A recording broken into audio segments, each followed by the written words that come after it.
ఓం సర్వవేదాంతసిద్ధాంత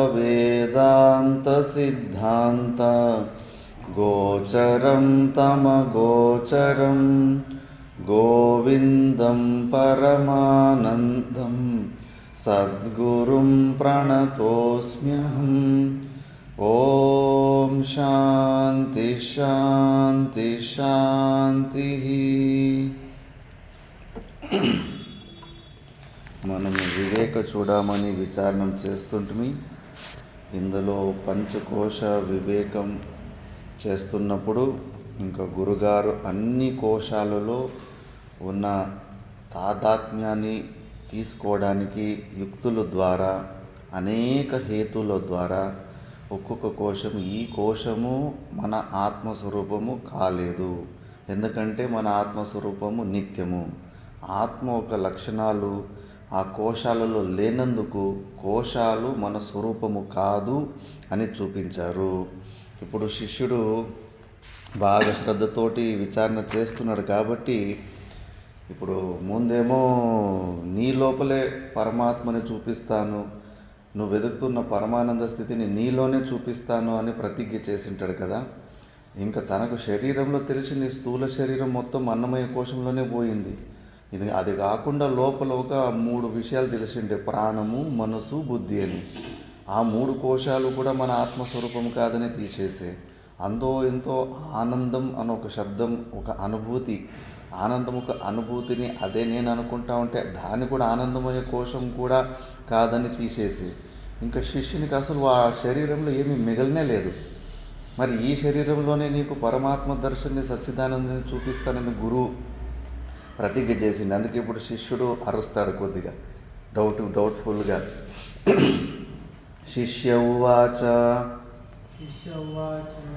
మిథ్యాత్వేన నిషిద్ధేషు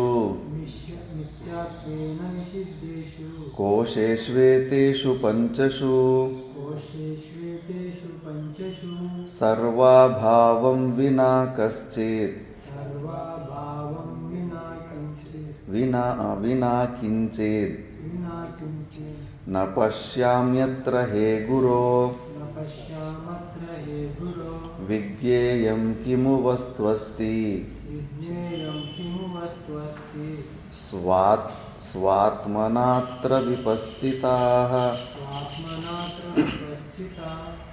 మిథ్యాత్వేన నిషిద్ధేషు కోశేష్వేతేషు పంచషు సర్వాభావం వినా కించిత్ న పశ్యామ్యత్ర హే గురో విజ్ఞేయం కిము వస్త్వస్తి స్వాత్మనాత్ర విపశ్చితా.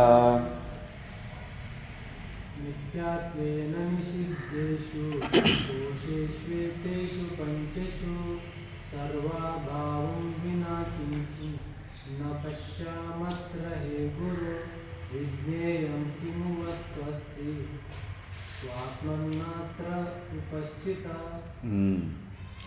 మిథ్యాత్వేన నిషిద్ధేషు, అన్నీ మిథ్య, కేవలం వ్యావహారిక సత్తానే ఉంది, దృశ్య వస్తువులలో పారమార్థిక సత్య లేదని తెలుసుకొని వ్యావహారిక సత్తా ఏంటి, ప్రాతిభాసిక సత్తా ఏంటి అంటే ఏ సత్తా ప్రాతిభాసికం దేన్ని అంటామంటే రెండు కూడా భ్రాంతి ద్వారానే కనిపిస్తుంటాయి వ్యవహారంలో. ఇప్పుడు మనం చూస్తున్నవి మళ్ళీ ప్రాతిభాసికం అంటే వ్యవహారం లోపల ఇంకొక భ్రాంతి. ఈ ప్రపంచమే ఒక మాయ అంటే ఆ మాయలో ఇంకొక తాడు అక్కడ ఉంటే తాడు పాములా కనిపిస్తూ ఉంటుంది. బ్రహ్మజ్ఞానం కన్నా భిన్న జ్ఞానంలో ఏ భ్రాంతి తొలగిపోతుందో ఆ స్థితి దాన్ని ప్రాతిభాసిక సత్తా అంటారు. ప్రాతిభాసిక సత్తా అంటే ఇప్పుడు తాడు ఉంది, తాడు మనకు పాములా కనిపిస్తూ ఉంటుంది. మళ్ళీ ఆ పాములకు కనిపిస్తే దాని నుంచి మనకు భయం పుట్టింది. భయం పుట్టి హార్ట్ పేషెంట్లు ఉంటే హార్ట్ అటాక్ వచ్చి ప్రాణం కోల్పోయే పరిస్థితులు కూడా ఉంటాయి.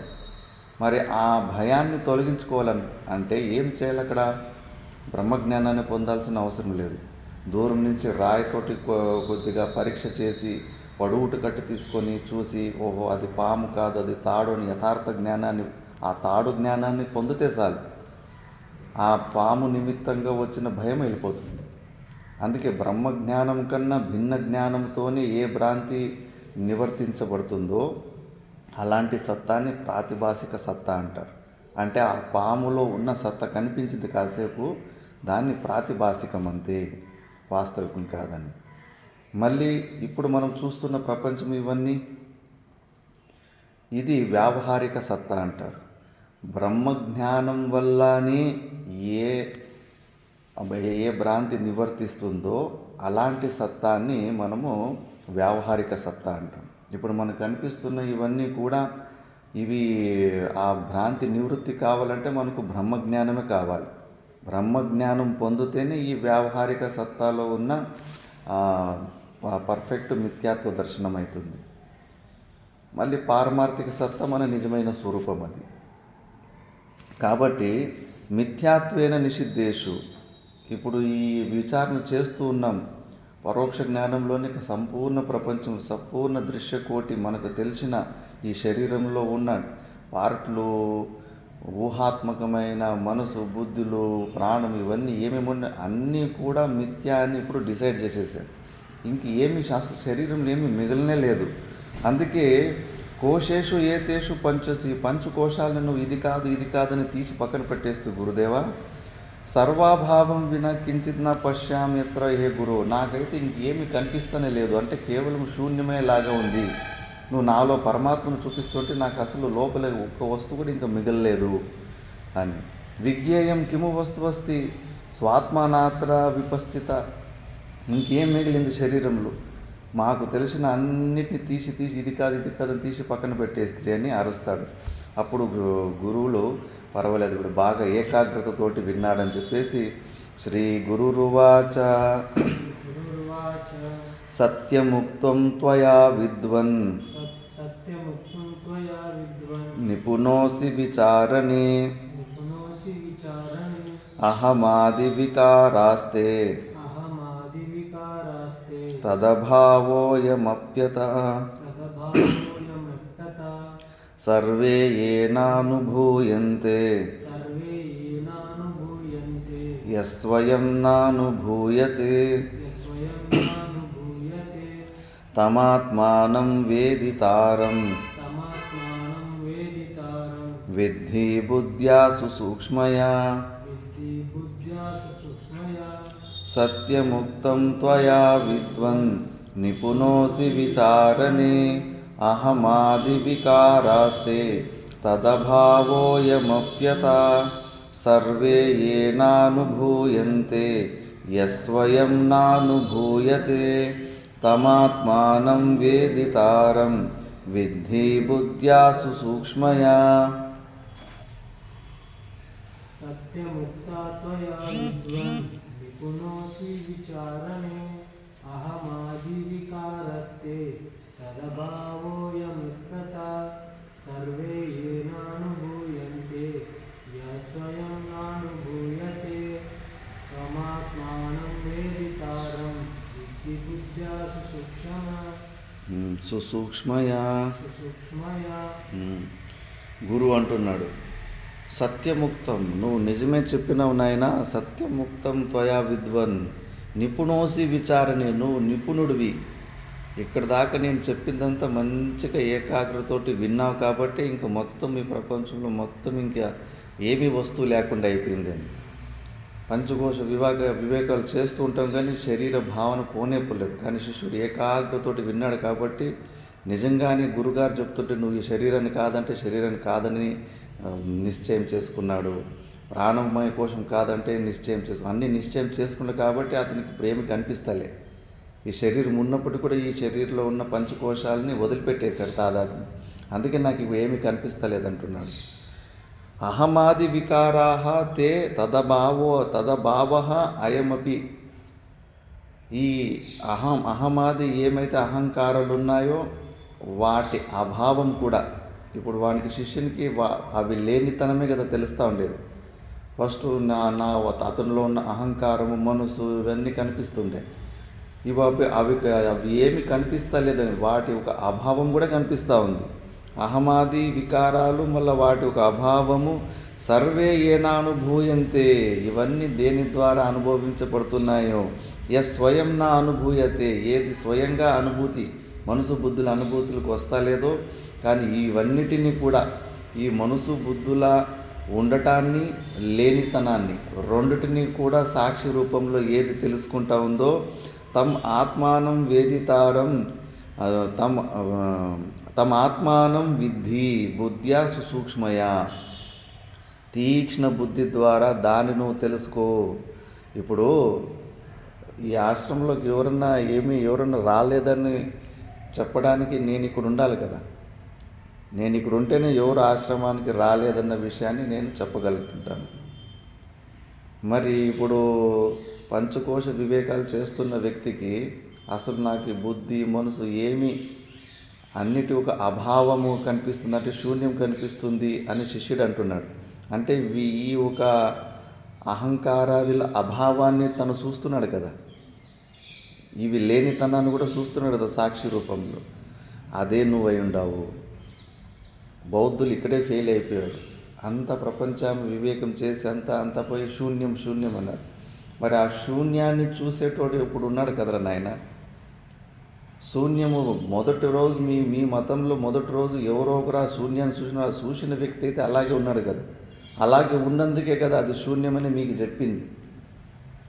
అతను సాక్షి రూపంలో ఉండి చూసి చెప్పినందుకే కదా మీకు తెలిసింది ఆ విషయం. అందుకే ఆ శూన్యము ఒక సాక్షి కూడా సాక్షి ఎప్పటికీ ఉంటుంది. లేదు నువ్వు ఆ సాక్షి చైతన్యానికి నువ్వు శూన్యమనే పేరు పెడతా ఉంటే మాకేం అభ్యంతరం లేదు. మేము దాన్ని ఆత్మ అంటాము, పరమాత్మ అంటాము, ఇంకో సచ్చిదానందుడు అంటాము, నిర్గుణ నిరాకారం అంటాము. నువ్వు శూన్యం అని పేరు పెట్టు. పేరులో డిఫరెన్స్ ఉంటే కన్నా మాకేమీ అభ్యంతరం లేదు. కానీ వస్తువులు నిజంగానే శూన్యమైన వస్తువు ఈ అర్థంలో నువ్వు శూన్యం అంటే మాత్రం మేము ఒప్పుకోము. ఆ శూన్యాన్ని కూడా సాక్షి రూపంలో చూసేవాళ్ళం మేము అని. అందుకే ఇక్కడ మళ్ళీ బుద్ధులు ఇంకా లేదు, ఇంకో క్షణికవాదులు ఉంటారు. క్షణికవాదుల్ని వేదాంతులకి తమ్ముళ్ళు అంటాం. వాళ్ళు బౌద్ధ మతంలో అన్నీ మేము విరోధం చేయము. క్షణికవాదులు వాళ్ళు కూడా జ్ఞానం ద్వారానే మోక్షం అని నమ్ముతారు. కంప్లీట్ ప్రపంచము మిథ్య అని నమ్ముతారు. కాకపోతే జ్ఞానం క్షణికం అంటారు. ఒక క్షణం ఉంటుంది, మళ్ళీ వెళ్ళిపోతుంది, మళ్ళీ కొత్త జ్ఞానం వస్తూ ఉంటుంది. కానీ మన జ్ఞానం క్షణికం కాదు, మన జ్ఞానం కంటిన్యూస్గా ఉంటుంది మన స్వరూపం. వాళ్ళు దానికి దృష్టాంతం ఇస్తారు. ఇప్పుడు నదిలో నీళ్ళు పోతూ ఉంటాయి. ఈ చలికాలం, వర్షాకాలం అయితే హెచ్చు తక్కువ అవుతూ ఉంటాయి. కానీ చలికాలము గంగా నది ఒకేలాగా హరిద్వార్ అక్కడ ఒకే సైజులోనే పోతూ ఉంటుంది. మనకు రోజు ఒకేలాగా కనిపిస్తూ ఉంటుంది. కానీ ఈరోజు ఇక్కడున్న నీళ్ళు రేపు అక్కడ ఉండవు. కొన్ని 100 కిలోమీటర్ల ముందుకు వెళ్ళిపోయింటాయి నీళ్ళు. కానీ మనకు నది ఒకేలాగే ఉందని కనిపిస్తూ ఉంటుంది. అలాగే వాళ్ళు బౌద్ధులు చెప్పేది మనలో జ్ఞానం కూడా ఒక క్షణంలో పుట్టి సచ్చి కొత్త కొత్త జ్ఞానాలు వస్తున్నప్పటికీ మనకు ఒకేలాగా ఉంది జ్ఞానం, మన స్వరూపం అని అనిపిస్తూ ఉంది సాదృశ్యం వల్ల అని వాళ్ళు దృష్టాంతం చెప్తారు. మరి ఆ సాదృశ్యం దృష్టాంతంలోనే మనం వాళ్ళు గొంతు పట్టుకుంటాం. కాదప్ప, నువ్వు నది దృష్టాంతం ఇచ్చావు. ఈరోజు మనం ఏమి నదిని చూస్తున్నామో రేపు ఆ నదిని చూసేస్తే కానీ ఆ నీళ్ళు అక్కడ ఉండి ముందుకు వెళ్ళిపోయింటాయి. కానీ అక్కడే ఒకేలాగా ఉన్నట్టే కనిపిస్తూ ఉంటాయి. దీపంలో కూడా అంతే. దీపంలో కూడా ఒకేలాగానే అది ఫ్లేమ్స్ 3 కలర్ల ఫ్లేమ్స్ వస్తూ ఉంటాయి. కానీ ఆ ఫ్లేమ్స్ పుట్టి నష్టమైపోతూ ఉంటాయి. కింద నుంచి క్యాండిల్ కరిగిపోతూ ఉంటుంది. కరుగుతుంటుందా లేదా నారాయణ చైతన్యం? మెల్లగా సమాధి స్థితికి వెళ్ళిపోతున్నాం. నిద్ర భయంకరంగా వస్తూ ఉంది. ఆ దీపము అది వేరే కొత్త పుడుతుంటాయి, పాత నష్టమైపోతూ ఉంటాయి. కానీ మనకు దీపం మాత్రం ఒకేలాగా వెలుగుతున్నట్టే కనిపిస్తూ ఉంటుంది. కానీ అది సేమ్ కాదు. వాళ్ళు ఈ దృష్టాంతాలు ఇచ్చేసి మనలో ఉన్న జ్ఞానము కంటిన్యూస్ కాదు, బ్రేక్లు అయిపోతూ ఉంది. అది క్షణిక జ్ఞానం అంటారు. మనం వాళ్ళు ఇచ్చిన సాదృశ్యం దృష్టాంతంలోనే వాళ్ళు గొంతు పట్టుకుంటాం. ఇప్పుడు సాదృశ్యం దృష్టాంతము ఇవ్వడానికి ఒకడు కామన్ వ్యక్తి ఉండాలి కదా. నిన్న నదిని చూసిన వాడే మళ్ళా రేపు వాడే వచ్చి నదిని చూడాలి కదా.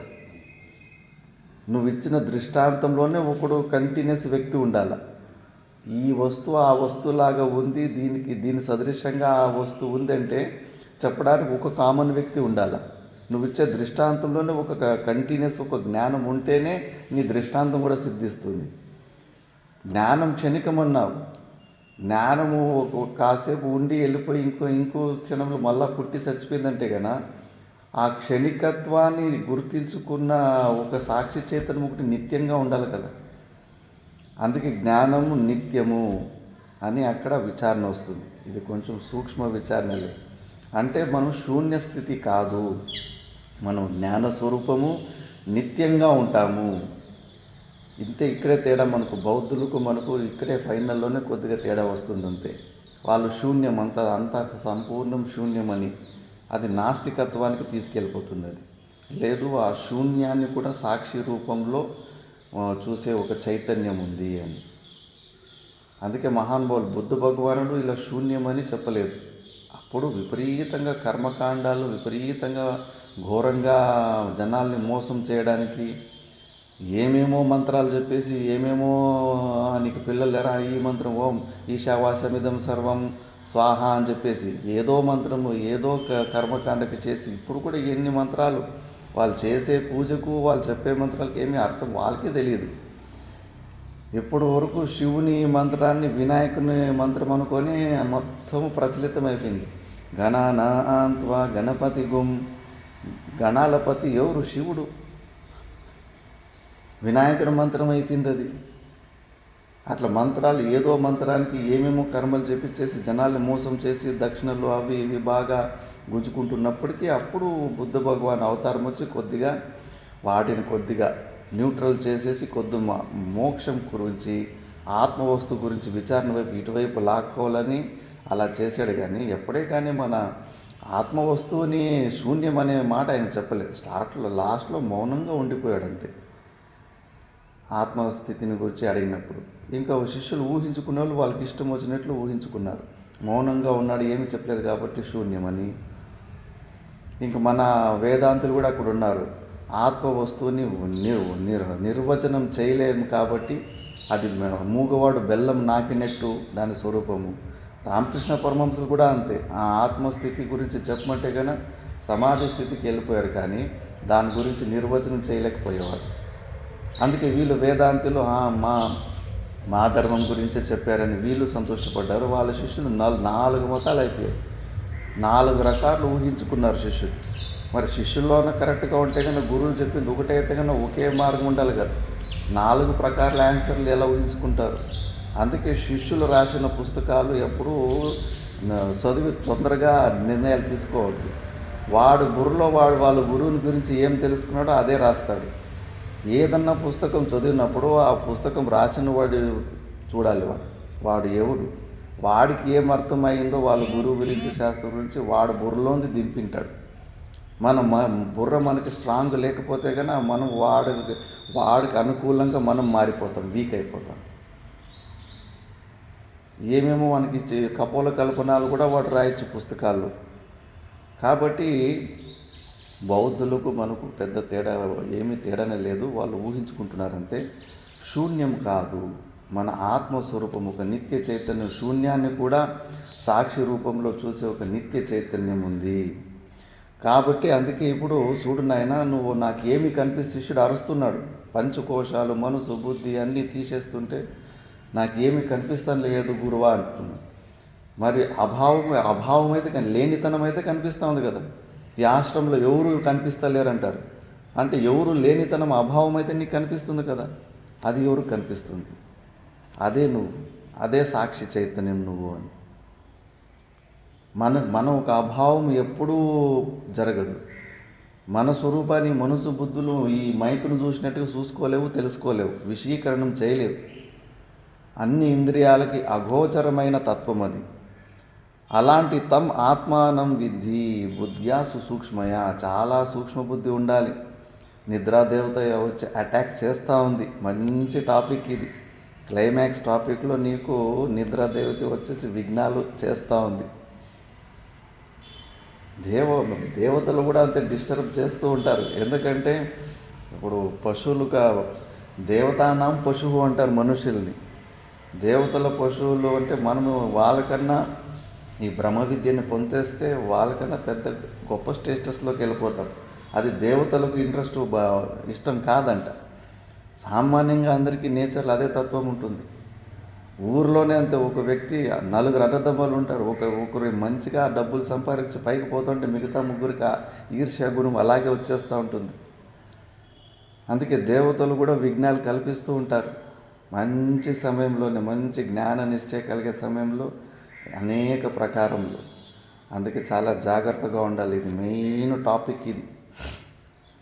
ఇదే మెయిన్ టాపిక్. సాక్షి అన్నిటిని వదిలిన తర్వాత ఏది సాక్షి చైతన్యం ఉందో అదే మన స్వరూపము. అందులోనే మనం నిలబడాలి. సూక్ష్మయ 2 సార్లు అనే ఉపసర్గం కూడా పెట్టారంటే చాలా సూక్ష్మంగా, బుద్ధి చాలా తీక్షణంగా ఉంటేనే దీన్ని మనము అర్థం చేసుకోగలుగుతాము. బుద్ధి తీక్షణం లేకపోతే మాత్రము ఈ చెవులో నుంచి ఆ చెవులోకి వెళ్ళిపోతూ ఉంటుంది. అందుకే మా గురువులు తాత గురువులు అనేవారు, వేదాంతంలో 5% అర్థమైన చాలు గంట సేపు క్లాస్లో కూర్చోవాలి, అలవాటు నేర్చుకోవాలి. ఈ జన్మకు కానీ ఏ జన్మకు కానీ నువ్వు మోక్షాన్ని పొందుతావంటే కన్నా దీని ద్వారానే. ఇది లేకుండా వేరే షార్ట్ కట్ లేనే లేదు. నువ్వు శ్రవణ మనన నిధిధ్యాసనాలు ఆలంబనాల ద్వారా బుద్ధిని సూక్ష్మంగా చేసుకొని ఇక్కడ కల్పితమైన ఈ సంబంధాన్ని తెంచుకోవాలి, అంతేగాని వేరే మార్గం లేనే లేదు. అందుకే ఇప్పటి నుంచి మంచి అలవాట్లు ఈ జన్మకు కాకపోయినా కూడా వచ్చే జన్మకు మంచి సంస్కారాలు ఉంటాయి. అర్థం చేసుకునే దాని మీద ఎక్కువ కాన్సన్ట్రేషన్ పెట్టాలి. ఎంతోమంది, నేను చెప్పాను, సత్తయ్య అని కరీంనగర్లో ఒక వ్యక్తి ఉండేవాడు. కృప ఎప్పుడంటే అప్పుడు పనిచేస్తుంది. ఆయన ఏంటంటే అక్కడ చిన్న వయసులో ఉన్నప్పుడు వాళ్ళ అమ్మ నాన్న ఇద్దరు చనిపోయారు. వీళ్ళు ముగ్గురు, 2 మగోళ్ళు, ఒక ఆడబిడ్డ. ఇతడు పెద్ద ఆయన సత్తయ్య అనేటైన. చిన్న పిల్లగాడు ఉన్నప్పుడు మందబుద్ధిగా ఉన్నాడు. ఇంక ఇతను తమ్ముడిని చెల్లెల్ని ఎవరో వాళ్ళ బంధువులే సాక్కున్నారు. ఎందుకంటే వాళ్ళకు కొంచెం సామాన్యంగా తెలివి ఉంది కాబట్టి. ఇతడు మందబుద్ధి కదా, ఇతని ఎవరు ఉంచుకోలేదు. ఇంకా ఎవరు పట్టించుకోకుండా పోతే కన్నా ఇంకా వీధుల్లో ఆ కరీంనగర్ సిటీలో వచ్చేసి మార్కెట్లో అక్కడ కూలిపోయిన టమాటాలు మార్కెట్లో పారేస్తారు కదా, ఆ పారేసిన కూరగాయలు తినుకుంటూ అక్కడ ఇక్కడ భిక్షాటన అడుక్కుంటూ అలా జీవిస్తూ ఉన్నాడు. జీవిస్తూ ఉంటే కాన అక్కడ ఒక హాస్టల్, గవర్నమెంట్ హాస్టల్ ఒకటి తయారయ్యేసరికి ఆయనకు ఇట్లా భోజనం అడిగినీకపోతే కన్నా, సరే నువ్వు పాత్రలు కడుగుతావా, నీకు భోజనం ఇస్తుంటే కడుగుతానన్నాడు. సరే అని చెప్పేసి ఇంకా పాత్రలు కడిగితే కన్నా వాళ్ళు, చూడు నువ్వు రోజు ఇట్లా పాత్రలు కడిగితే నీకు కొంచెం జీతము ఇస్తాము, కొద్దిగా భోజనము పెడతాము అనేసరికి ఇంకా అక్కడే పర్మనెంట్గా ఉండిపోయాడు. ఉండిపోతే పూర్వజన్మలో ఏమి పుణ్యం చేసుకున్నా ఏమో తెలియదు. మాతా మాణికేశ్వరమ్మ అక్కడ కరీంనగర్లో ఆశ్రమంలో ఉంటే ఆ హాస్టల్కు అక్కడికి ఒక 3.5 కిలోమీటర్ అట్లా ఉంటుంది. ఆ రాత్రిపూట్ల హాస్టల్లో మిగిలిన అన్నము సాంబార్ ఏదైతే ఉంటుందో ఆ క్యారీ బాగుల్లోనూ ఆ పాత్రలు ఎంతో మిగిలిన అన్నం అవంతా తీసుకొచ్చేసి మధ్యాహ్నం పూట్లు మిగులుతూ ఉంటుంది. ఉదయం టిఫిన్ మిగులుతుంది, మధ్యాహ్నం భోజనం మిగులుతుంది, రాత్రి భోజనం మిగులుతుంది. మిగిలిపోయిందంతా కవర్లో బాక్సుల్లో వేసుకొచ్చేసేదిను ఇక్కడ ఆశ్రమంలో వచ్చేసి వచ్చిన భక్తులు వీళ్ళు వచ్చింటారు కదా, వాళ్ళకి అక్కడ పెడతా ఉంటాడు అన్నదానం. చూడు ఎలాంటి పూర్వజన్మలో బుద్ధి ఎట్లా వచ్చింది చూడు. అది వేస్ట్ కాకుండా ఆశ్రమంలో వచ్చి పెడతా ఉంటాయి. మరి అంతటి పెద్ద గురువులు, దత్తాత్రేయ స్వరూపు లాంటి గురువుల దగ్గర ఇలాంటి సేవ చేసినప్పుడు ఇంకా కళ్యాణం కదా. గురువుల దృష్టికి పడింది. గురువుల దృష్టికి పడితే కన్నా, సత్తయ్య రేపు ఉదయం రా నీకు మంత్రోపదేశం ఇస్తానన్నా. నాకు వద్దమ్మా అన్నాడంట. ఎడ్డిగా పెరిగిండు. అసలు ఎంత ఎడ్డిగా అంటే ఇంకా వీధుల్లో పెరిగిన వాళ్ళు ఎట్లా పెరుగుతారు. నాకేం వద్దమ్మా అన్నట్టు. మూర్ఖుడా, ఎంతోమంది అడిగితే ఇవ్వరు వాళ్ళు అలాంటి గురువులు.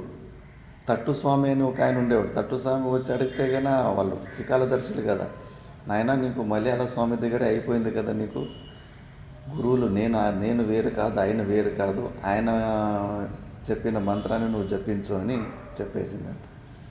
అలాంటి మహాగురువుల దగ్గర అసలు ఉపదేశం దొరకడమే కష్టం. ఇంక ఇస్తానంటే ఇటు వద్దంటున్నాడు. నువ్వు రావాలంటే నేను రానమ్మా అంటున్నాడంట.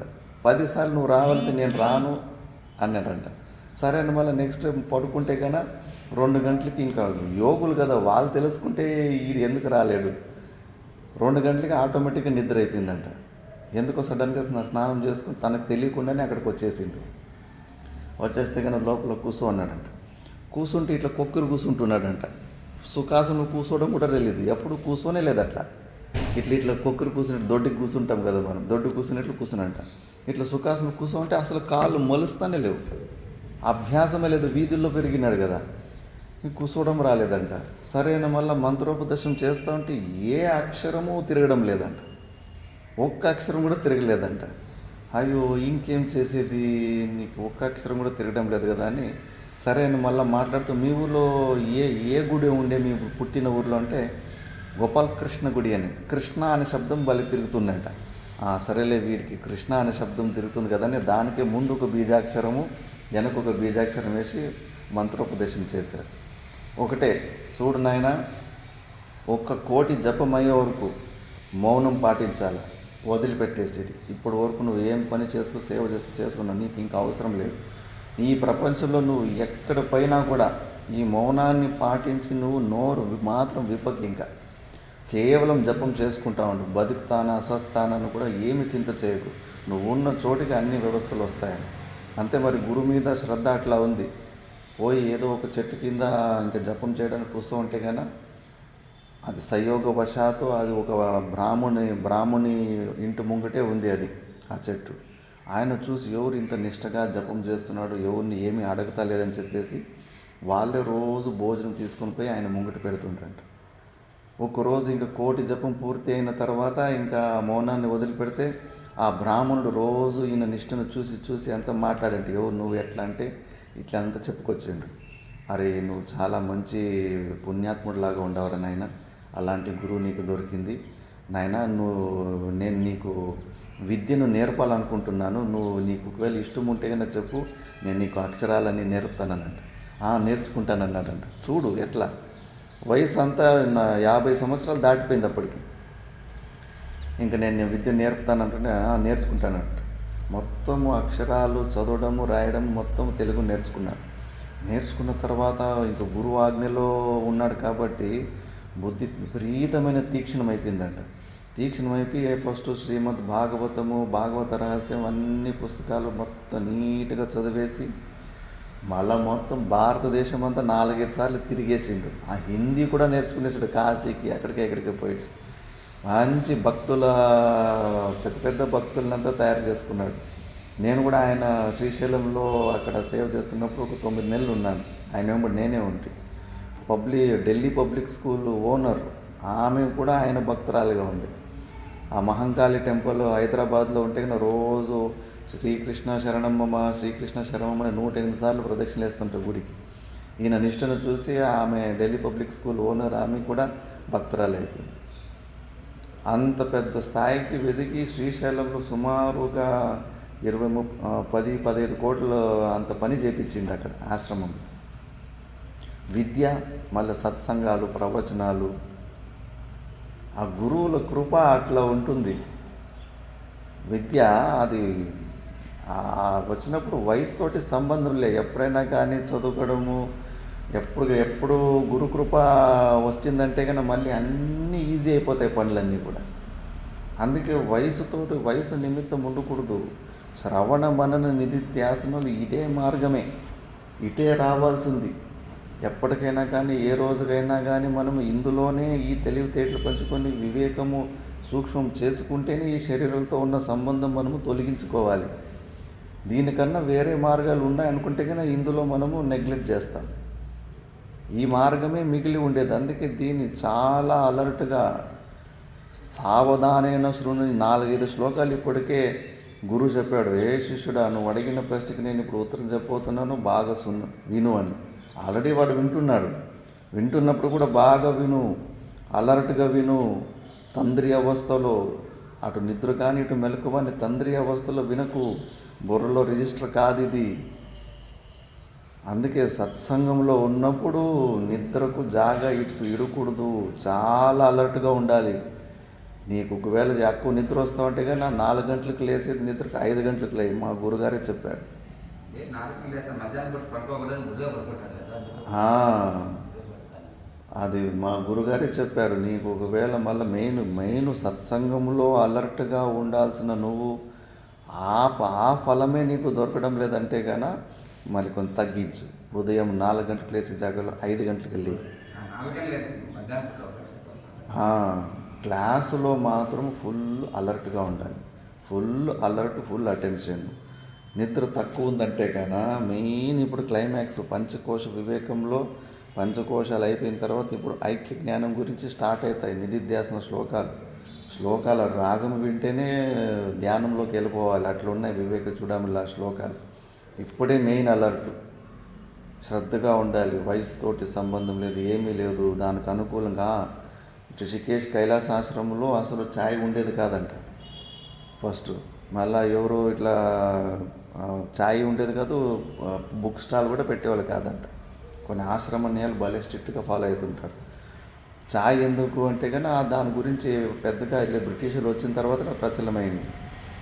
మళ్ళీ ఎవరో చెప్పే తర్వాత డాక్టర్ తెలుసుకున్నాడు, ఓహో ఛాయ్ ద్వారా ఒకటి డిసడ్వాంటేజ్ ఉంది, ఒకటి అడ్వాంటేజ్ ఉంది. ఏంటి అడ్వాంటేజ్ అంటే కన్నా నిద్ర రాదు, నిద్ర రాకుండా ఉంటుంది. డిసడ్వాంటేజ్ అంటే కన్నా యాసిడిటీ, పిత్తం పెరుగుతుంది అని. సరేలే ఇలా ఉంటుంది. నిద్ర ఆ డిసడ్వాంటేజ్ ఉన్నప్పుడు కూడా నిద్ర రాకుండా ఇది పనికి వస్తుందంటే కానీ అది మనకు సాధకులకి అది పనికి వచ్చేదని చెప్పేసి ఛాయ్ని స్టార్ట్ చేశారు. మనకు మెయిన్ శత్రువు అదే కదా, మనోరాజ్యము నిద్రే. సాధువులకి గృహస్థాశ్రమంలో అంటారా, వాళ్ళకి ఎన్నో పనులు ఉంటాయి, వాళ్ళకి అంతా మనోరాజ్యాలకి దీనికి సమయం ఉండదు. సాధకులకి మనం అన్నీ వదిలిపెట్టి వచ్చిన వాళ్ళకి ఇవి పెద్ద శత్రువులు ఉంటాయి. అందుకే నిద్ర రాకుండా ఉండడానికి ముఖ్యంగా శ్రవణంలో, మిగతా పనులను నిద్రపైన నడుస్తుంది, శ్రవణంలో మాత్రం ఫుల్ అలర్ట్గా ఉండాలి. ఫుల్ అలర్ట్గా ఉంటేనే ఇది లాభం వస్తుంది, లేదంటే మెయిన్ మన దినచర్యలో మెయిన్ శ్రవణమే. మిగతావన్నీ దీనికోసమే గౌనంగా ఉంటుందని మళ్ళీ అక్కడ అప్పటి నుంచి ఛాయ్ పెట్టినారు అది అట్లా. అందుకే ఇప్పుడు గురుగారు చెప్తున్నారు నెక్స్ట్ శ్లోకంలో, తదేవ ఉపపాదయతి స్ఫుటతయ తత్సాక్షికం భవేత్ యద్యద్యేనానుభూయతే కస్యాప్యననుభూతార్థే సాక్షిత్వం నోపపద్యతే తత్సాక్షికం భవేత్ యద్యద్యేనానుభూయతే కస్యాప్యననుభూతార్థే సాక్షిత్వం నోపపద్యతే. తత్సాక్షికం భవేత్ యద్యద్యేనానుభూయతే కశ్యాపననుభూతార్థే సాక్షిత్వం నోపపద్యతే.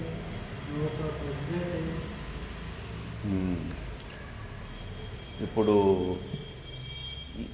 దేని గురించి మనకు సాక్షి జ్ఞానం అయిందంటే 100% అది మన అనుభవంలోకి వచ్చేసిందని. అందుకే కదా ఏదైనా మన అనుభవానికి వచ్చిన దానికి మనం సాక్షిగా ఉంటాం. ఇప్పుడు వాడికి అభావం, లేనితనం, మనసు బుద్ధులు ఇవన్నీ లేవు, శరీరంలో అన్నీ ఏమీ లేకుండా అయిపోయింది. ఏమీ లేనితనం గురించి వాడికి ఇప్పుడు జ్ఞానం అవుతుంది.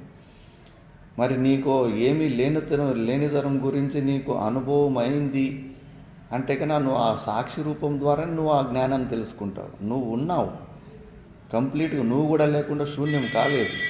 ఆ అభావాన్ని తెలుసుకునే సాక్షి రూపంలో నువ్వు ఉన్నావు. అన్నిటిని నిషేధించిన తర్వాత నిషేధం చేసిన ఆ తత్వం అదైతే ఉంది కదా. అందుకే నువ్వు తెలుసుకో, నువ్వు లేకుండా అయిపోలేదు. ఈ శరీరంలో నువ్వు ఉన్నావు, ఇంకా శరీరంలోనే కదా సర్వవ్యాపకంగా ఉన్నావు. కాబట్టి నువ్వు వీటన్నిటి అభావాన్ని కూడా నువ్వు తెలుసుకుంటున్నావు. సామాన్యతః ఉక్త్వా ప్రకృతేః తు ఆహా అసౌ ఇతి అసౌ స్వసాక్షికో భావో యతస్వేనానుభూయతే अतः परं स्वयं साक्षात् अतः परं स्वयं साक्षात् प्रत्यगात्मा न चेतरः प्रत्यगात्मा न चेतरः असौ स्वसाक्षिको भावो यतस्वेनानुभूयते अतः परं स्वयं साक्षात् प्रत्यगात्मा न चेतरः असौ स्वसाक्षिको भावो यतस्य स्वेनानुभूयते अतः परं स्वयं साक्षात् प्रत्यगात्मा न चेतरः. ఇప్పుడు ఈ అభావాన్నేమో మనం అన్ని సాక్షి ద్వారా తెలుసుకున్నాం. అంటే అంధకారంలో ఉన్న వస్తువులన్నీ దీపం ద్వారా మనం తెలుసుకున్నాం. మరి దీపాన్ని తెలుసుకోవాలంటే కన్నా మరి ఇంకో దీపము అవసరం ఉంటుందా, లేదా ఆ ఇల్తర్లోనే దాన్ని తెలుసుకోవచ్చా? తెలుసుకోవచ్చు, ఇంకో దీపం కావాలా? ఇప్పుడు మొత్తం మన ఆశ్రమంలో అంధకారం ఉంటుంది, ఏమీ కనిపిస్తూ ఉండదు. అప్పుడు ఒక దీపాన్ని వెలిగిస్తాం. ఆ దీపం వెలుతురు ద్వారా ఆశ్రమంలో ఉన్న అన్ని వస్తువుల్ని చూస్తాం. మళ్ళీ ఆ దీపాన్ని తెలుసుకోవాలనుకుంటే ఇంకో దీపాన్ని వెలిగించాలా? అవసరం లేదు. దాని వెలుతురు ద్వారా దాన్ని అలాగే తెలుసుకోవచ్చు. అలాగే ఇప్పుడు మనము అన్ని వస్తువుల్ని తెలుసుకున్నాము. అన్ని వస్తువుల భావాన్ని, ఆ వస్తువుల అభావాన్ని, లేనితనాన్ని రెండింటినీ తెలుసుకున్నాం కదా. ఆ సాక్షి చైతన్యాన్ని తెలుసుకోవడానికి ఇంకొక సాక్షి చైతన్యం అవసరం లేదు. అది స్వయం ప్రకాశ. అందుకే ఎవరయ్యో ఆ లోపల ఇవన్నిటిని తెలుసుకునే సాక్షి ఉందా, మరి ఆ సాక్షిని తెలుసుకోవడానికి ఇంకో సాక్షి ఏమైనా కావాలనా అని అజ్ఞానంలో పోకండి. బృహదారణ్యక ఉపనిషత్తులో యత్ సాక్షాత్ అపరోక్షాత్ బ్రహ్మ ఇతి శృతే. మన స్వరూపం మనకు నేను లేను అనే అనుభవం ఎవరికన్నా ఉందా? ఎప్పటికీ లేదు. అన్నిటినీ మనము సాక్షి చైతన్యంతో తెలుసుకుంటాం. మన ఆ సాక్షి చైతన్యాన్ని తెలుసుకోవడానికి ఇంకో ప్రకాశం అవసరం లేదు. అది స్వయం ప్రకాశం, సెల్ఫ్ లుమినస్. అది స్వయం జ్యోతి ప్రకాశం. కాబట్టి దాన్ని తెలుసుకోవడానికి మళ్ళీ ఇంకో సాక్షి అవసరం లేదు. అది ఫైనల్. ఏ తస్మాత్ ఏవ, ఇంతే ఫైనల్. దీనికన్నా ఇంకేదో ఉంది అని, ఇంకేదో పరంగా ఉందని నువ్వు ఊహించుకోకు అని బృహదారణ్యక ఉపనిషత్తులో యాజ్ఞవల్కుడు అడుగుతానే ఉంటాడు క్వశ్చన్లు. జిజ్ఞాస చల్లగా కానే కాదు, క్వశ్చన్ల మీద క్వశ్చన్లు అడుగుతూ ఉంటే కానీ గురుగారే భయపడతారు. అయ్యో ఇంత బుద్ధివంతుడైనోడు ఇంకా ఈయనకి తృప్తి కలగలేదు, ఇంకా కౌతూహలత పోలేదు, క్యూరియాసిటీ పోలేదు, ఇంకా ప్రశ్నలు అడుగుతున్నాడని చెప్పి దాని తర్వాత మళ్ళా ఇప్పుడు 4-5 మంత్రాలు ఇంతే. ఇప్పుడు నువ్వు తెలుసుకున్న ఆత్మస్వరూపం ఇంతే, దీనికన్నా ఇంకేమీ ఎక్కువ తెలుసుకున్నది ఏమీ లేదు. అన్నిటిని నిషేధం చేసిన తర్వాత ఏది మిగిలిపోయిందో సాక్షి చైతన్యం అదే నువ్వు. దాన్ని తెలుసుకోవడానికి దానికన్నా వెనకాల ఇంకేమీ వేరే సాక్షి చైతన్యం లేదు. అదే నువ్వు అయి ఉన్నావు. నేను లేను అనే అనుభవం క్షణం కూడా లేదు మనకు. ఎప్పుడు నేను ఉన్నాననే అనుభూతిలోనే ఉంటాం. మనం ఎప్పుడు నిత్యంగా ఉంటాం. మనం ఆనంద స్వరూపంగా ఉంటాం. కాబట్టి అదే నీ ప్రత్యేగాత్మ, నచ ఇతరహ, వేరే ఇంకేమీ లేదు. అదే నీ స్వరూపం, అక్కడే నిలబడు నువ్వు, అదే నీ స్వరూపం అని చెప్పేసి ఇప్పుడు చెబుతారు. ఉక్త రూపం అర్థం స్పష్టం విస్తరేణ కథయతి జాగ్రత్తి. ఇది మనీషా పంచకంలో సాక్షాత్ భాష్యకార భగవానులు ఈశ్వరంతో జరిగిన సంవాదంలో ఇలాంటి శ్లోకమే అక్కడ కూడా వస్తుంది. దాన్నే ఇక్కడ వివేక చూడమలలో రాసినట్టున్నారు. జాగ్రత్ స్వప్న సుషుప్తి సుస్ఫుటతరం యోసౌ సముద్రింబతే ప్రత్యగ్రూపతయా సదాహమహమేత్ అహమేత్ అంతఃస్ఫురన్నేకధా నానాకార వికార భాజిన ఇమాన్ పశ్యన్నహం ధీముకాన్ నిత్యానందచిదాత్మనా స్ఫురతి తం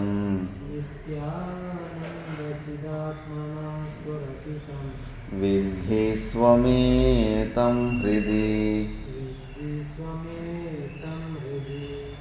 జాగ్రత్ స్వప్న సుషుప్తిషు స్ఫుటతరం योऽसौ समुज्जृम्भते प्रत्यग्रूपतया सदाहमहमीत् यन्तस्फुरन्नेकधा नानाकारविकारभाजिन इमान् पश्यन्नहं धीमुखान् नित्यानन्दचिदात्मना स्फुरति तं विद्धि स्वमेतं हृदि। जाग्रत्स्वप्नसुषुप्तिषु स्फुटतरं येषौ समुज्जृम्भते प्रत्यग्रूपतया सदाहमहमीत् यन्तं स्फुरन्नेकदा नानाकारविकारभाजन इमान् पश्यन्नहं धीमुखान् नित्यानन्दचिदात्मना स्फुरति तं विद्धि स्वमेतं हृदि। జాగ్రత్త స్వప్న సుషుప్తిసు స్ఫుటతరం. మూడు అవస్థలలో స్ఫుటతరం మన స్ఫురణ నేను అన్నది ఎప్పటికీ అలాగే ఉంటుంది. అందుకే మూడు అవస్థలో జరిగిన విషయాలన్నీ మనం తెలుసుకుంటుంటాం. యహ అసౌ సం ఉజ్జృంభతే, ఎప్పటికీ ఆ కేవల సాక్షి ఎప్పటికీ అది చాలా ప్రకాశమానంగా ఉంటుంది మన స్వరూపం. మూడు అవస్థల్లో కూడా అన్ని అవస్థల్లో జరిగిన విషయాలు సాక్షి రూపంలో మనం తెలుసుకుంటున్నాము. ప్రత్యేక రూపత ఏదో మనకు దూరంగా భిన్నంగా కాదు.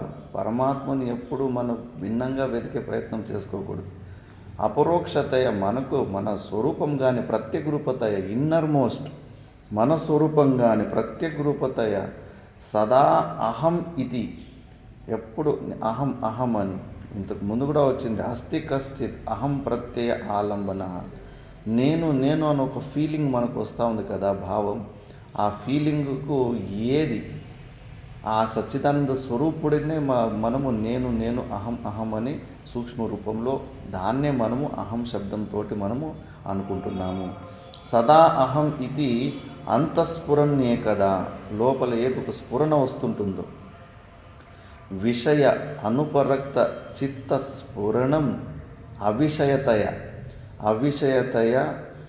విషయ అనుపరక్త చిత్త స్ఫురణం బ్రహ్మానుభవం. కేనోపనిషత్తులో భాష్యకారు భగవాన్ చెప్పారు. ఏంటి బ్రహ్మానుభవం అంటే ఏంటి? అవిషయతయ అంటే ఈ మైక్ని మొబైల్ని పుస్తకాన్ని విషయతయ తెలుసుకుంటాం, ఆబ్జెక్ట్ లాగా. అవిషయతయ మన జ్ఞానంలో శుద్ధ జ్ఞానంలో శుద్ధత ఏంటి అంటే విషయాలు ఉండవు. అక్కడ విషయాలు లేకుండానే మనము అహం అహం అనే భావంతో ఒక జ్ఞానం. ఇప్పుడు మైక్ జ్ఞానం, మైక్ది కూడా జ్ఞానమే. పుస్తక జ్ఞానం, మొబైల్ జ్ఞానం, ఇవన్నీ జ్ఞానాలు అయినప్పటికీ కూడా ఈ జ్ఞానంలో అశుద్ధి ఏంటంటే అది విషయ నిమిత్తంతో వచ్చిన జ్ఞానం, విషయ జ్ఞానాలు ఇవన్నీ. కానీ మన ఆత్మస్వరూపము అవిషయతయ, విషయాలు లేని జ్ఞానం, కేవలం జ్ఞానస్య జ్ఞానం.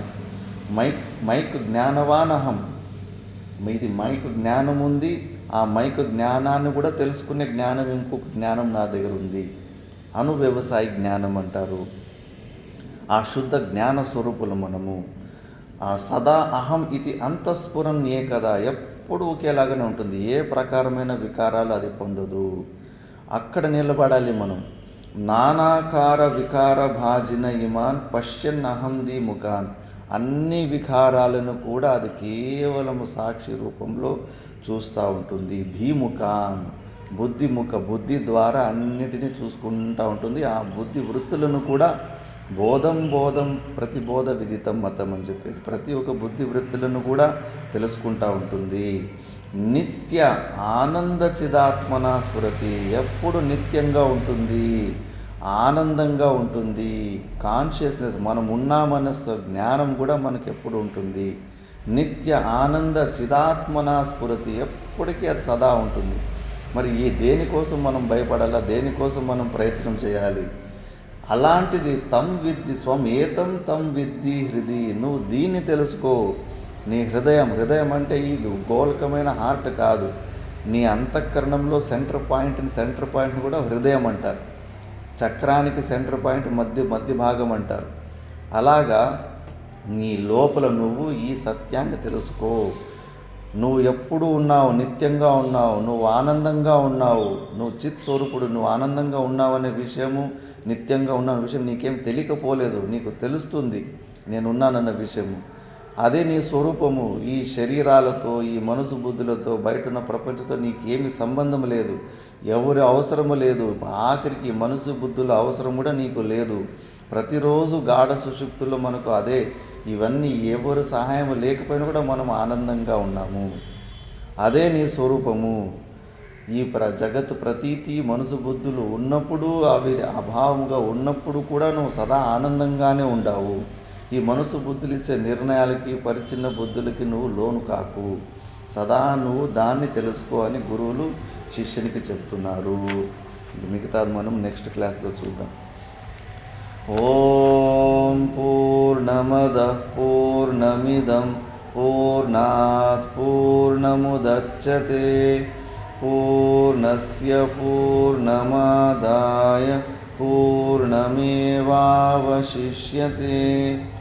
ఓం శాంతి శాంతి శాంతి.